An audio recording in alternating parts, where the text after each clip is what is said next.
لا إله إلا الله محمد رسول الله لا إله إلا الله محمد رسول الله. ہاروت اور ماروت، ان کا ذکر سورہ بقرہ میں آتا ہے۔ آیہ نمبر 102 میں بڑی تفصیل کے ساتھ اللہ سبحانہ وتعالی نے ان کا ذکر کیا ہے۔ اس آیت سے قبل سورہ بقرہ کی جو آیت ہے 101، اس میں اللہ عز و جل ارشاد فرماتے ہیں، اور جب ان کے پاس اللہ کی طرف سے پیغمبر آخر الزمان یعنی محمد مصطفیٰ صلی اللہ علیہ وآلہ وسلم آئے اور وہ ان کی آسمانی کتابوں کی تصدیق بھی کرتے ہیں جو ان لوگوں کو کتابیں دی گئی تھی، تو ان میں سے ایک جماعت تو ایسی تھی جس نے اللہ کی کتاب کو لینے کے بجائے اس سے بالکل کنارہ کشی اختیار کر لی، گویا کچھ جانتے ہی نہیں ہیں، اور پڑ گئے ان چیزوں کے پیچھے۔ اس کو آیہ نمبر 102 میں اللہ نے بیان کیا، اور پڑ گئے ان چیزوں کے پیچھے جو سلیمان علیہ السلام کے عہد سلطنت میں شیاطین پڑھایا کرتے تھے۔ اور سلیمان علیہ السلام نے مطلقاً کفر نہیں کیا تھا، کوئی کفر کی بات نہیں کی تھی، بلکہ شیطان ہی کفر کرتے تھے کہ لوگوں کو جادو سکھاتے تھے۔ اور یعنی بنی اسرائیل ان باتوں کے پیچھے بھی لگ گئے جو شہر بابل میں ہاروت اور ماروت دو فرشتوں پر اتری تھی۔ اب یہاں ہاروت اور ماروت کا ذکر آتا ہے کہ وَمَا أُنزِلَ عَلَى الْمَلَكَيْنِ بِبَابِلَ هَارُوتَ وَمَارُوتَ وَمَا يُعَلِّمَانِ مِنْ أَحَدٍ حَتَّى يَقُولَ إِنَّمَا نَحْنُ فِتْنَةٌ فَلَا تَكْفُرْ، اور وہ دونوں کسی کو کچھ نہیں سکھاتے تھے جب تک یہ نہ کہتے تھے کہ ہم تو ذریعہ آزمائش ہیں، تم کفر میں نہ پڑو۔ غرض لوگ ان سے وہ چیزیں سیکھتے جس سے میاں بیوی میں جدائی ڈال دے، اور اللہ کے حکم کے سوا وہ اس چیز سے کسی کا کچھ بھی نہیں بگاڑ سکتے تھے، اور جو کچھ ایسے منتر سیکھتے جو ان کو نقصان ہی پہنچاتے اور فائدہ کچھ نہ دیتے، اور وہ جانتے تھے کہ جو شخص ایسی چیزوں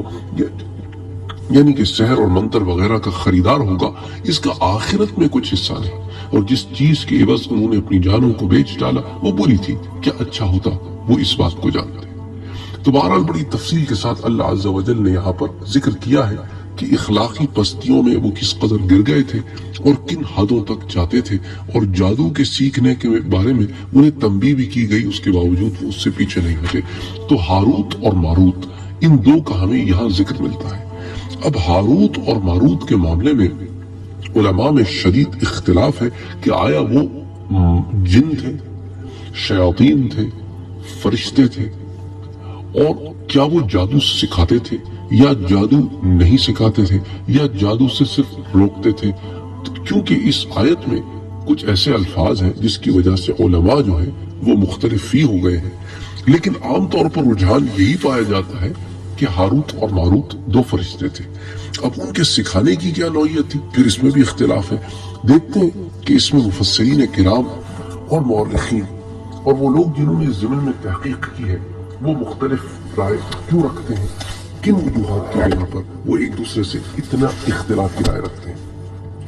اب اس کے لیے ایک پس منظر کی ضرورت ہے۔ اب چکر یہ ہے کہ جو ایک پس منظر ہے اس میں اسرائیلیات بہت داخل ہو گئی ہیں، اس کی وجہ سے بعض لوگوں نے اپنی تفسیر کی کتابوں میں اسرائیلیات کو ذکر کیا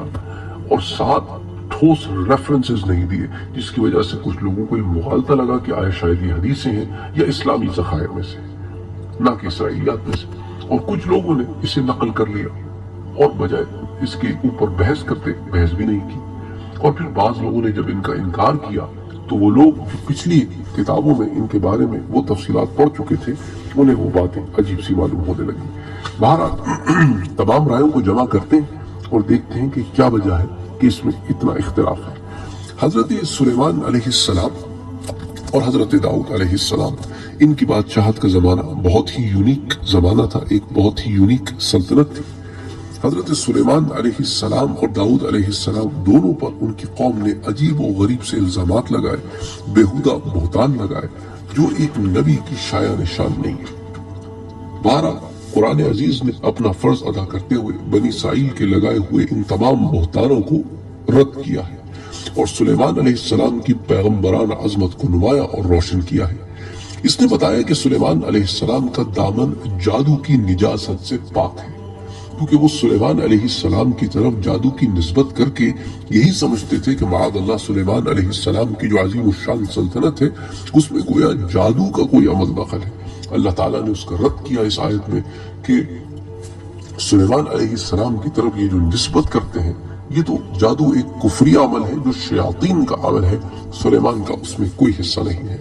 اور اصل حقیقت یہی ہے کہ سلیمان کے زمانے میں بنی اسرائیل کو گمراہ کرنے کے لیے شیاطین انس و جن نے سحر کو سکھایا اور اس کو مدون کیا، اور بنی اسرائیل نے کتاب اللہ یعنی تورات اور زبور کو پس پش ڈال کر اس کو الہامی قانون سمجھا اور جادو سیکھنے سکھانے لگے۔ جب بنی اسرائیل میں سے مخصوص اہل حق نے ان کو سمجھایا اور بتایا کہ یہ سخت گمراہی اور کفر ہے، تم اس سے باز آ جاؤ، تو شیطانوں کے بہکانے پر انہوں نے یہ کہنا شروع کر دیا کہ یہ تو وہ علم ہے جو سلیمان علیہ السلام کا سکھایا ہوا علم ہے، اور سلیمان علیہ السلام اسی کے ذریعے سے اتنی بڑی حکومت کے مالک تھے، اور یہ کہہ کر اپنی گمراہی پر قائم رہے۔ وہ اس قول میں جھوٹے تھے اور سلیمان علیہ السلام پر بہتان باندھتے تھے۔ اب اس ضمن میں کیا وجہ تھی کہ انہوں نے سلیمان علیہ السلام کی طرف ایسی باتیں کہیں؟ اس کے اندر پھر کچھ اور تفصیلات آتی ہیں۔ اب دیکھیں، امام سدئی کہتے ہیں کہ حضرت سلیمان ہی کی زندگی میں بنی اسرائیل میں یہ گمراہی شروع ہو گئی تھی، اور ان میں یہ بات مشہور ہو گئی تھی کہ جن علم غیب رکھتے ہیں، کہ جنوں کو غیب کا علم ہے۔ چنانچہ جب حضرت سلیمان علیہ السلام کو اس کی خبر ہوئی تو انہوں نے شیاطین کے ان تمام نوشتوں کو حاصل کر کے اپنے تخت کے نیچے دفن کر دیا، تاکہ جن اور انس کسی کو وہاں تک پہنچنے کی جرت نہ ہو سکے، اور ساتھ یہی فرمان جاری کر دیا کہ جو شخص سحر کرے گا یا جنوں کے متعلق علم غیب کا عقیدہ رکھے گا تو اس کو قتل کی سزا دے دی جائے گی۔ لیکن جب سلیمان علیہ السلام کا انتقال ہو گیا تو شیاطین نے اس مدفون ذخیرے کو نکال لیا اور بنی اسرائیل میں یہ عقیدہ پیدا کر دیا کہ جادو کا یہ علم تو سلیمان علیہ السلام کا علم ہے۔ دیکھو، انہوں نے اس علم کو قوم سے چھپا کے رکھا تھا، اب ان کے انتقال کے بعد ہم نے اس کو نکالا ہے تاکہ اب اس کو عام کیا جائے۔ اور پھر قوم بھی اس بات کی قائل ہو گئی کہ سلیمان علیہ السلام معاذ اللہ انہی علوم سحر وغیرہ کے علوم کے ذریعے اتنی بڑی حکومت پر قابض تھے، اس لیے جب کوئی ان کو منع کرتا تو وہ اس کے سامنے یہی دلیل پیش کرتے۔ تو حضرت سدئی کا یہ جو قول ہے اسے تفسیر ابن کثیر کی جلد نمبر 1 صفحہ نمبر 134 پر بھی بیان کیا گیا ہے۔ تو بنی اسرائیل میں یوں جادو رائج ہو گیا، اور اس کی نسبت وہ سلیمان علیہ السلام کی طرف کر کے اس کو کوئی علم خاص یا کوئی اچھا علم سمجھ کے پڑھتے تھے۔ تو قرآن عزیز نے اس تاریخی حقیقت کو اس ضمن میں بیان کیا کہ بنی اسرائیل باوجود اس یقین رکھنے کے کہ حضور اکرم صلی اللہ علیہ وآلہ وسلم اللہ کے سچے پیغمبر ہیں، ان کی نبوت کی بشارت کثرت سے کتب عہد قدیم میں موجود ہے، لیکن وہ اپنی ہٹ دھرمی اور ضد کی وجہ سے ان کی نبوت اور رسالت کا انکار کرتے رہے، اور اللہ کی کتاب کو پس پش ڈال کر جنات کے سکھائے ہوئے، شیاطین کے سکھائے ہوئے اس کفریہ علم یعنی جادو کے پیچھے پڑ گئے، اور یہ ایک ایسا علم تھا جس کے ذریعے ان میں اخلاقی برائیاں بہت زیادہ عام ہو گئی تھی۔ تو جن آیات کا میں نے آپ سے ذکر کیا سورہ بقرہ کی آیت نمبر 101 اور 102، تو ان میں مفسرین کے درمیان اختلاف رائے ہے، جس کو میں نے آپ سے پہلے بھی کہا کہ ہم اس کو ایک ایک کر کے دیکھیں گے کہ کیا وجہ ہے کہ اس میں اتنی اختلاف رائے ہے۔ اچھا، اسی ضمن میں علامہ محمد انور شاہ کاشمیری کی ایک تحقیق ہے جو میں آپ کے سامنے رکھتا ہوں کہ جب بنی اسرائیل کو شیاطین نے سحر سکھا کر گمراہ کر دیا اور وہ شیاطین کو غیب دان یقین کرنے لگے، اور یہ وہ زمانہ تھا کہ حضرت سلیمان علیہ السلام کی وفات ہو چکی تھی، اس وقت ان کے درمیان خدا کا کوئی نبی موجود نہ تھا، تو بنی اسرائیل کو راہ ہدایت دکھانے اور سنبھالنے کے لیے اس معجزانہ طریقے کے مطابق جو صدیوں سے ان کے لیے حق تعالیٰ کی جانب سے سنت متوارثہ بنا ہوا تھا، ہاروت ماروت 2 فرشتے آسمان سے نازل کیے گئے، اور انہوں نے بنی اسرائیل کو تورات سے ماخوذ اسماء و صفات الہی کے اسرار کا ایسا علم سکھایا جو سحر کے مقابلے میں ممتاز اور سحر کے ناپاک اثرات سے پاک تھا، اور اس کی وجہ سے ایک اسرائیلی بآسانی یہ سمجھ سکتا تھا کہ یہ سحر ہے اور یہ وہ اسرار ہیں جو اللہ تعالیٰ کی طرف سے نازل ہوئے۔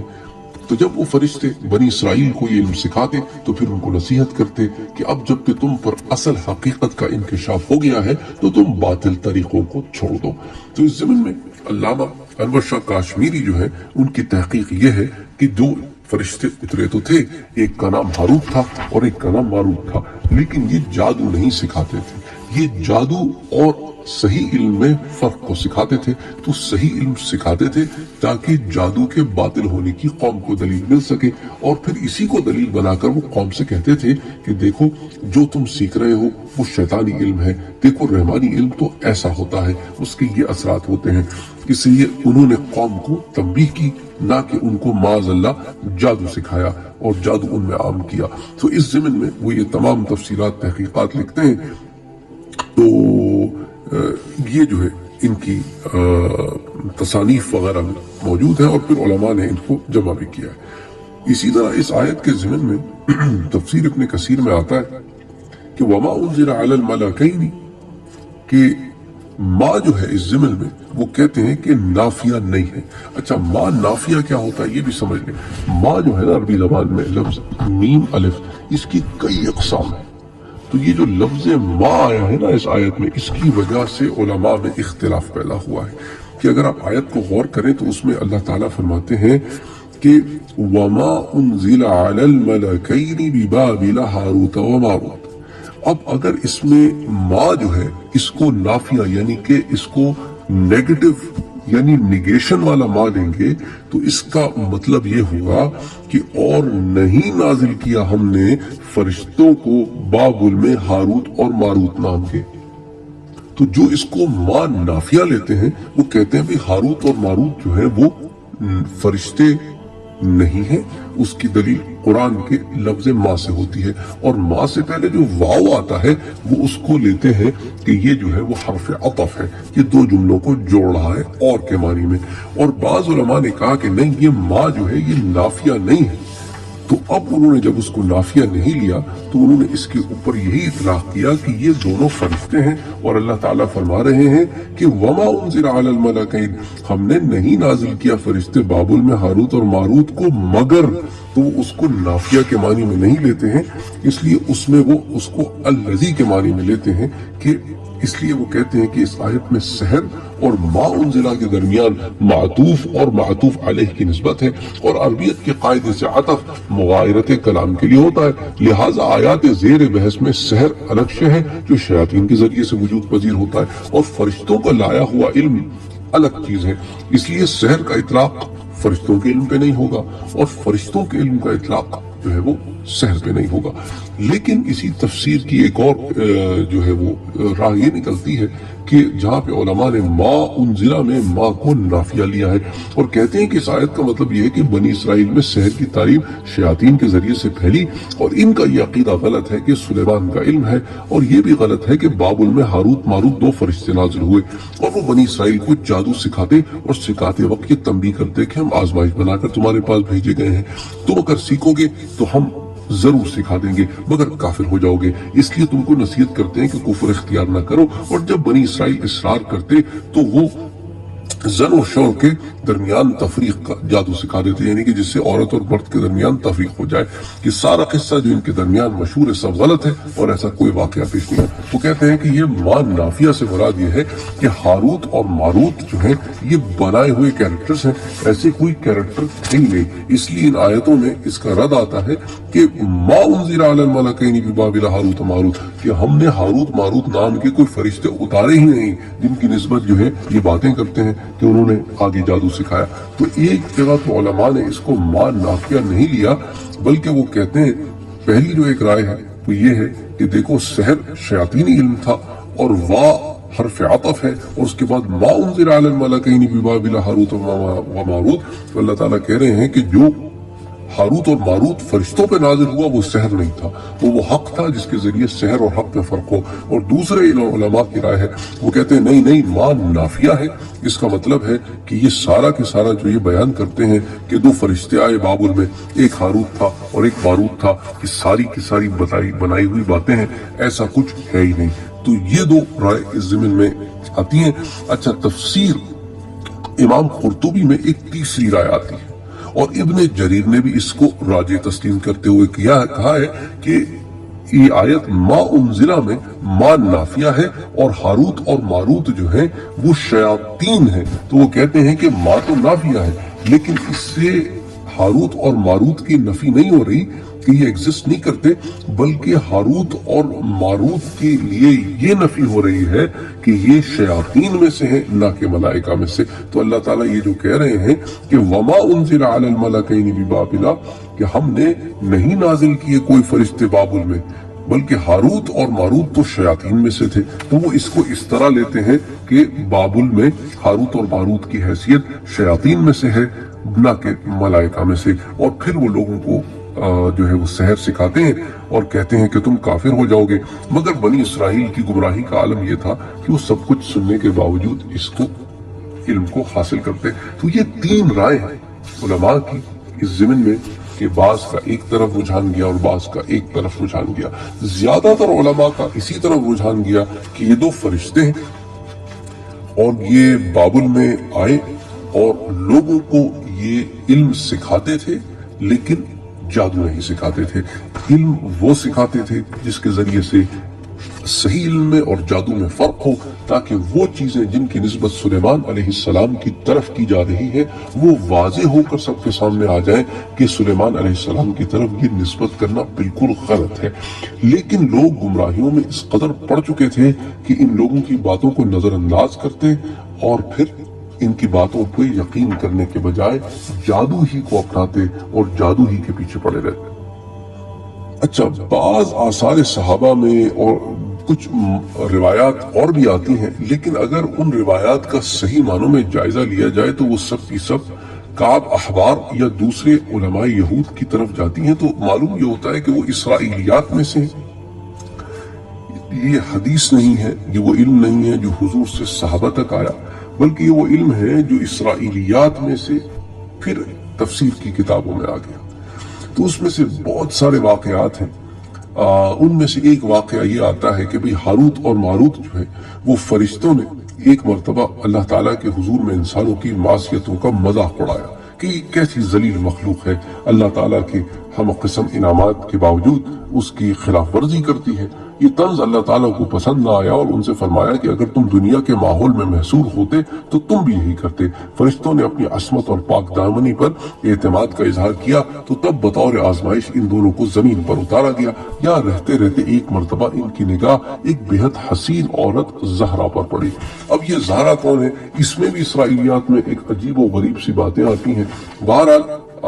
اس کا بھی ذکر کریں گے کیونکہ یہ روایات ساری کی ساری اسرائیلیات سے ہیں اور ان کا نہ قرآن میں کوئی ذکر ہے، نہ حدیث رسول میں کوئی ذکر ہے، نہ صحابہ میں کوئی ذکر ہے۔ یہ زیادہ تر جو ہے یہ علماء یہود جو مسلمان ہوئے تو انہوں نے یہ بیان کی۔ تو بہرحال ان کی نظر ایک حسین عورت زہرا پر پڑی اور دونوں اس کے عشق میں گرفتار ہو گئے اور زہرا سے قربت کے طلبگار ہو گئے۔ اس نے کہا جب تک تم شراب نہ پیو گے اور قتل نہ کرو گے اور بت کو سجدہ نہ کرو گے مجھے حاصل نہیں کر سکتے۔ چنانچہ زہرا کے عشق میں انہوں نے یہ تینوں کام کیے۔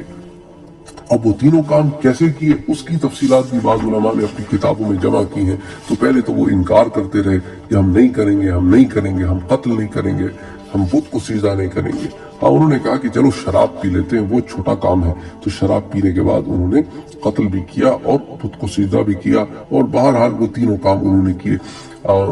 زہرا نے بحالت مقاربت ان سے دریافت کیا کہ وہ آسمان پر کس طرح جاتے ہیں۔ تو فرشتوں نے اس کو اسم اعظم سکھا دیا اور زہرا اسم اعظم پڑھ کر آسمان پہ چلی گئی اور یہ دونوں فرشتے خدا کے غضب میں مبتلا ہو گئے اور بابل کے کنویں میں قید کر دیے گئے۔ اچھا، اب اس کے اندر ایک روایت جو ہے یہ اسرائیلیات ہے، اگین بتا رہا ہوں، ان میں ایک آتا ہے کہ بھئی انہوں نے زہرا سے کہا کہ بھئی دیکھو آسمان پہ جانے کا یہ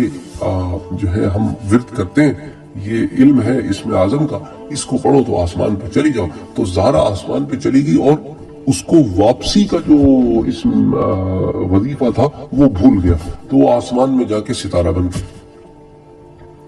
اور یہ لوگ جو ہے وہ زمین پر رہے اور خدا کا ان پر غضب ہوا۔ اللہ تعالیٰ نے ان سے کہا کہ بھئی تمہارے پاس دو چوائسز ہیں، یا تو تم زمین کی قید لے لو یا آخرت کی قید لے لو۔ تو انہوں نے کہا بھی آخرت کی قید تو ہمیشہ کی ہے، زمین کی قید تھوڑے عرصے کی ہے۔ تو انہوں نے کہا اللہ تعالیٰ آپ ہمیں زمین میں قید کر دیں۔ تو بابل کی کنویں میں قید کر دیا گیا۔